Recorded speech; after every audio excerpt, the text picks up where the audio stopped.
وكل محدثة بدعة وكل بدعة ضلالة وكل ضلالة في النار. قال تعالى: أعوذ بالله من الشيطان الرجيم. ولله الحجة البيت من استطاع إليه سبيلا. وقال تعالى: لن ينال الله لحومها ولا دماؤها ولكن يناله التقوى منكم.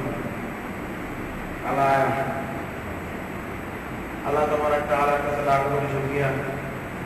অমুসলিম দেশে থাকা সত্ত্বেও আমাদেরকে পবিত্র জুমার দিন মুসলিম মসজিদে আসার মতো তৌফিক দান করেন। সবাই বলি আলহামদুলিল্লাহ। আলহামদুলিল্লাহ।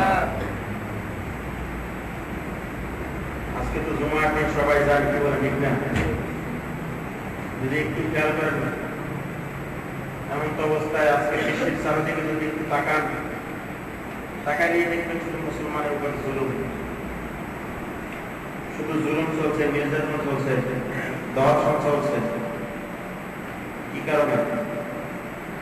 এটা আমাদের দুই হাতের কামাই ছিল। কি কারণে? দুই হাতের কামাই ছিল। ভালো করে বুঝে নেবেন। কেননা মসজিদের দিকে তাকায় দেখেন দেশে হাজারো মুসলিম আছে, কিন্তু আজকে জুমার দিন বড় দুঃখ লাগে। এগুলো মুসলিম মাগরিবেও থাকে, মাগরিব বিষয়ে অত মুসলিম থাকে না। আজকে জুমার দিন, এটা বড় দুঃখের বিষয় মুসলিমের জন্য। কিভাবে মুসলিম জাতি উন্নত করে উঠবে, কিভাবে কাফেরের সাথে সংগ্রাম করবেন। ইহুদি কাফের মুশরিকদের সাথে মুসলিমদের সাথে শুধু পার্থক্য হলো নামাজ। আপনি নামাজ আপনি নিজেই করেন, আপনি তাদের সাথে কি সংগ্রাম করবেন?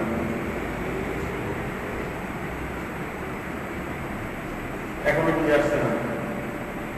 বুঝে আসবে ওই দিন, যেদিন আর সময় থাকবে না, শুধু হায়াত শেষ করবে। কি করলাম? বলছি আমার বাড়ি গাড়ি কোথায়, আমার টাকা পয়সা কোথায়, আমার সন্তান সন্ততি কোথায়, আমার মা বাবা। যখন সব ছেড়ে চলে যাবেন, সময় একেবারে ঘনায় আসবেন, রুহুটা একেবারে ঠোঁটের আগে চলে আসবেন, তখন সব বুঝতে পারবেন। তখন ঠিকই বুঝবেন, তখন ঠিকই চিল্লাপাল্লা করবেন, কিন্তু ওই চিল্লাপাল্লা কোনো কাজে আসবে না, বেকার চিল্লাপাল্লা। আল্লাহ রাসূল সাল্লাল্লাহু আলাইহি ওয়াসাল্লাম বলেছেন, আদ-দুনিয়া ওয়া মাসরাতুল আখিরাহ। দুনিয়া হচ্ছে আখিরাতের ফসল কামানোর ক্ষেত শুরু, কিসের শুরু? দুনিয়াতে কামাই দিতে হবে। যা কামাই দিতে চান দুনিয়াতে কামাই দিতে হবে। যখন একটু ঘুমাই আসবে তখন আর কামানোর মতো কোনো রাস্তা নেই। ওই মুহূর্তে যদি আপনি একেবারে আল্লাহর করে জায়গায় এসে গেছে, তখন যদি আপনি তওবা করে এটা কবুল হবে কোনো গ্যারান্টি নাই। এমন কোনো গ্যারান্টি নাই। কিতাবের ঘটনা বলছি। এক লোক হঠাৎ রাস্তা দিয়ে হাঁটতেছে, একটা উদাহরণস্বরূপ ঘটনাটা লিখছে যে রাস্তা দিয়ে লোক হাঁটতেছে, হাঁটার পর হঠাৎ সামনে এসে এক লোক সালাম দিচ্ছে, আসসালামু আলাইকুম। ওয়ালাইকুম আসসালাম। সবাই তুমি কে? কানে আজরাই। ও ভালো কথা, আপনার পুজো এতদিন আমি বলছিলাম কেন? দয়া করে আমার মৃত্যু 2 বছর আগে তোমাকে একটু সংবাদটা দিয়ে যদি আসতে নেই ওনারাজি করতেন। কাজটা ঠিক আছে, আপনার মৃত্যু 2 বছর আগে আমি সংবাদ দিয়ে আসবো। উনি চিন্তা করলো, মৃত্যু 2 বছর আগে যখন আমাকে সংবাদ দিয়ে আসবে তাহলে আর কি করার। তখন উনি যত ধরনের পাপ কাম আছে সব চালু করে দিচ্ছে। আগে যেগুলো না করতো ওগুলো অফার করে, কারণ মৃত্যু 2 বছর আগে তোমাকে আপনার সংবাদ দিবেই। আমি কি করবো? ওই 2 বছর আগে যখন সংবাদ দেবো তখন যে মসজিদে ভিতরে ঢোকবো আর বাড়ি যাবো, ওখানে বসে একবারে তখন দিলে মসজিদে থেকে যাবো, ওখানে তো ফর্ম করাবে, ওখানে বসে সারা বছর এতে কাজ করবো। তো পাপ কাজ করতে করতে হঠাৎ আজাই রাজি সালাম দিচ্ছে, সালামের জবাব দিচ্ছে। জবাব দেওয়ার পরে বলছে, ভাই আপনি কে? যখন বলছে কে, বলছে বুঝবা না, তুমি ঠিক মতো উত্তর দিক মাথার দিকে দিক পাওয়া দিয়ে শোন, তারপরে বুঝবা না কেডা কি ব্যাপার। আমার বাসার নমুনা দিক, কথার নমুনা দিক বেশি ভালো না। এটা কোন ধরনের কথা? কামানা মাদ্রাই। ও ভালো কথা, আমরা 2 বছর বাকি আছে, এক খবর নিয়ে আসছে। তো বলতেছে 2 বছর তো দূরের কথা, 1 সেকেন্ডও নাই। বা ফেরেশতারা ধোঁকা দেয়, এরা কি করে? আজরাইল জবাব দিছে, আপনাকে আমি বহুত খবর দিয়েছি, কখন খবর দিলেন আমি বুঝলাম না। তো বলতেছে আপনি যখন আপনার কাছে আগে একবার যখন আসছিলাম তখন আপনি চুলগুলো কি ছিল কালো, এখন সাদা। খবর দিছি না বাকি আছে? খবর দিচ্ছেন, আমি তো বুঝতে পারি। যখন দেখা যাচ্ছে আপনার সাথে তখন দাম ছিল আপনার 32টা, এখন আছে 16টা। খবর দিছি না বাকি আছে? এই কোনো আপনি বুঝেন না? আমরা দাঁত বড় হয়ে গেছে, চুল সাদা হয়ে গেছে, এরপর আমাদের যে উৎসবে জানা আসতেছে আমরা যে অপেক্ষা করতেছেন যারা বলে 60 বছর বাঁচো, এই অপেক্ষা করে আজকে নামাজ ছেড়ে দিয়েছেন, আল্লাহ হুকুম ছেড়ে দিয়েছেন, আল্লাহ রাসূলের সুন্নাত ছেড়ে দিয়েছেন।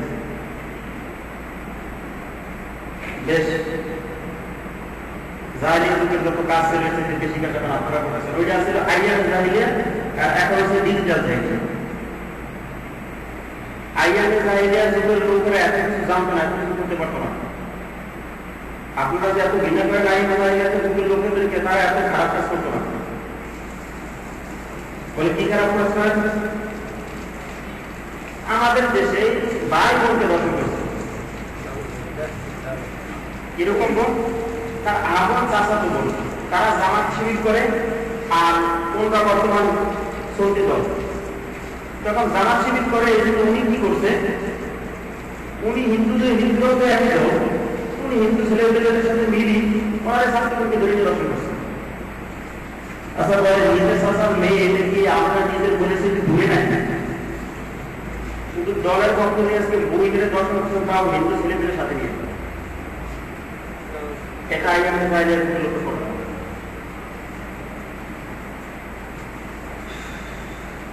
কালকে খবর আছে তারা দর্শন একসাথে হয়েছে ঢাকা ইউনিভার্সিটির ভিতরে, হল রুমের ভিতরে ধরে ছাত্রলীগের ছেলেরা ধরে ধরে দর্শন করছে 5 জন একসাথে। এটা আইয়ামে জাহিলিয়াতে ছিল না। একজন ছাত্রলীগের সভাপতি, উনি একজন টিচার কোচিং সেন্টারের মালিক, ওখানে কোচিং করান, উনি 100 মেয়েকে কোচিং করান, 100 মেয়েকে দর্শন করেন। এটা গতকালকে নিউজ। 100 মেয়েকে কি দর্শন করলেন? যে মেয়েটাকে একবার দর্শন করছে ওর ভিডিওটা রাখছে, ভিডিও রাখতে দ্বিতীয়বার যখন বলছে যখন রাজি না হচ্ছে তখন এই ভিডিও রাখছে, আমি কিন্তু ইন্টারনেটে ভিডিও ছেড়ে দেবো, আর এটা ক্যাসেট বানাই বাজারে বিক্রি করবো, তখন কিন্তু তুমি ইন্টারনেট থাকবে না, মানুষ করে বিয়ে হবে। ও ভয়ের কাছে তার সাথে এবং তারা মা বাবার কাছে বলতে এটা সাহস পায় বাধ্য এখন ছাত্রলীগের নেতা যদি কিছু বলি কিন্তু পুলিশ ব্যাটে আসবে। এটা আইয়ামে জাহিলিয়াতে ছিল না। যতই মনে করেন আইয়ামে জাহিলিয়াতে যুগ একটা খারাপ ছিল, ছিল খারাপ না, এত খারাপ ছিল তাতে বাইরে নিয়ে দর্শন গুরুত্ব হইতে হইতে হইতে এমন গুরুত্ব হয়েছে এখন যে গুরুত্ব এই কাজগুলো করা সম্ভব হইতো এই স্থানে পৌঁছে গেছে মানুষ। আমরা মুসলিম জাতি, আমরা মুসলিম জাতি এই দাবি শুরু করি।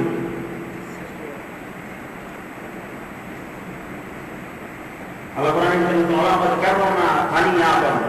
আমি বানি আদমকে সবচেয়ে শ্রেষ্ঠ, বানি আদম কি সবচেয়ে শ্রেষ্ঠ, সবচেয়ে ভালো জাতি হলো বানি আদম। আপনি যে কাজগুলো করেন এটা কুকুরও করেন, আপনি কিভাবে বানি আদম?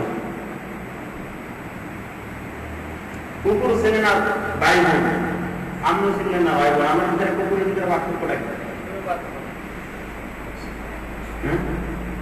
আমরা মা ভাই মুসলিম জাতি বলছেন সারা দুনিয়ার সমস্ত মুসলিম একটা দেহে নেয়, কিসের নেয়? একটা দেহে। হাজার মুসলিম আমার দেশে, আমরা ভাই বোন ছিলেন না, আপনি ধর্ম ছিলেন না, আপনি দলে টানে আজকে ধরে ধরে দর্শন করছেন, ধরে ধরে আঘাত করছেন, টেনে টেনে মারতেছেন, যত জুলুম অত্যাচার করতেছেন, এটা কি আপনার কাছে ছিল? মাঝে মাঝে শুনি কিছু মুসলিমরা নোবেল পুরস্কার পায়, বলতে পারেন কেন পায়? এটা বলতে পারবেন না, আপনারা আরো গর্বের সাথে বলেন আমার দেশের মানুষ নোবেল পুরস্কার পেয়েছে। কেন নোবেল পুরস্কার পেয়েছে একবারও বুঝে দেখেন নাই। ওরা নোবেল পুরস্কার এই জন্য পাইছে যে ইহুদি কাজের কাজ যেগুলো ইহুদিদের করা উচিত ছিল ওগুলো ওরা করে সেগুলো ওদেরকে ইহুদিরা পুরস্কার দিচ্ছে, যে 7-5 কাজ করছে, এই কাজ আমাদের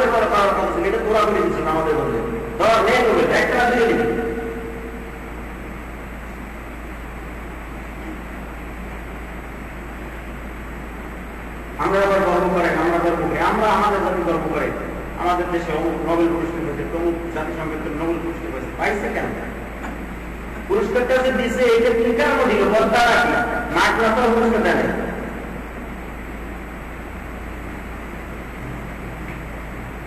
জাতিসংঘ পুরস্কার করে মাঠ না দেয় না, বদলা হিসাবে দেয়। যেই কাজ আপনি করার কথা ছিল ওটা আপনি করছেন, বিদায় সুন্দর করে একটা পুরস্কার করছেন, নোবেল পুরস্কার, স্বর্ণপদক, এগুলো পাইতেছে। আমাদের জাতি এবার এটা নিয়ে খুব গর্বিত, খুব গর্বিত। মুসলিম বলে দাবি করে বাংলাদেশে 90% নাকি মুসলিম। 90% মুসলিম হলে 22 কিভাবে দর্শন করে? এই কথা মিথ্যা, একেবারে নগদ মিথ্যা। 90% মুসলিম। মুসলিম ওই ব্যক্তিকে বলা হয় যে আল্লাহ এবং আল্লাহ রসুলের আনুগত্য করে, সে মুসলিম। এবারে কেউ মুসলিম না। আল্লাহ এবং আল্লাহ রসুলের আনুগত্য যে করবে না, সে কখনো মুসলিম হতে পারবে না। তার 5,000 গোষ্ঠী মুসলিম হয়েও যাবে, পশ্চিমকালে সে মুসলিম হতে পারবে না। কোথাও হবে না, কোনো কোনো হাদিস তারা কোনো দেখাতে পারবে না যে এই লোক মুসলিম, যে আল্লাহ এবং আল্লাহ রসুল আনুগত্য করে না। কোনো কথা আয়োজন বোঝাতে পারে না, আর করবেও না। কে আমাদের আত্মনির্ভর করে না দেখাতে যে আল্লাহ আমার সঙ্গে আনুগত্য করে না, সে মুসলিম।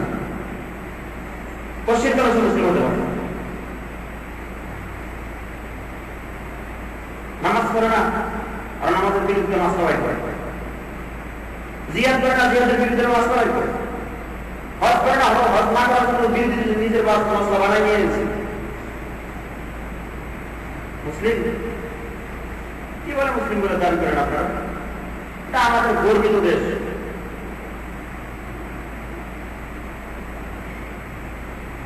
বড় দুঃখ লাগে। বাংলাদেশের বিভিন্ন ডিস্ট্রিক্টে যখন যাইতাম তখন দেখতাম নোয়াখালীতে গেছি, নোয়াখালীর ভাষা শুনলে তখন মনে হইতো যে বাংলাদেশের একটা ভাষা। সিলেটে যাইতাম তখন আর একটা ভাষা শুনতাম, যখন সিলেটে গেছি দেখি আর একটা ভাষা শুনি, যখন আমাদের বরিশালে গেছি তখন আর একটা ভাষা শুনি। ভাষাগুলো শুনে তখন মনটা এরকম লাগতো যে এটাই আমার মাতৃভাষা, এটা শুনে আমরা আন্দোলন করে দেশটাকে আমরা বাঁচাইছিলাম। ভাষাগুলো শুনলে মনে ফেরান্ডা ঠান্ডা হয়ে যায়, সরে যায়, কত সুন্দর ভাষা নিয়ে আমাদের দেশটা গর্বিত। সোনার বাংলাদেশ আজকে ডাক্তারই বুঝে ফেলা যাচ্ছে, একেবারে গর্ব করে মানুষ খুব বানাইতে বানাইতে ইসলাম থেকে এতটাই সবাই তারা ইসলাম কি জিনিস সেটা জানে না।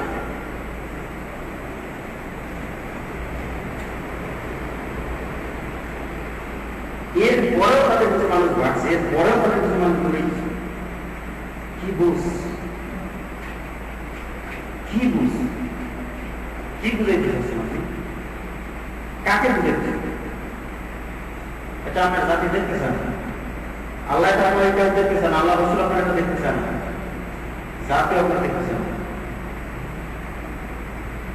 যখন মসজিদে বয়ান হয় কি চুপ করে শুনে, আবার বাইরে যে উল্টাও বলে, বাইরে যে আবার খুব সুন্দর উল্টা বিরোধিত করে। এই বয়ান দিচ্ছে আজকে, এটা কিন্তু দলের বিরুদ্ধে গেছে, এটা দলের বিরুদ্ধে ওয়াজ করে, ওয়াজ করার যারা ইসলাম থেকে চলে গেছে তাদের বিরুদ্ধে। আল্লাহ কথা বলছেন,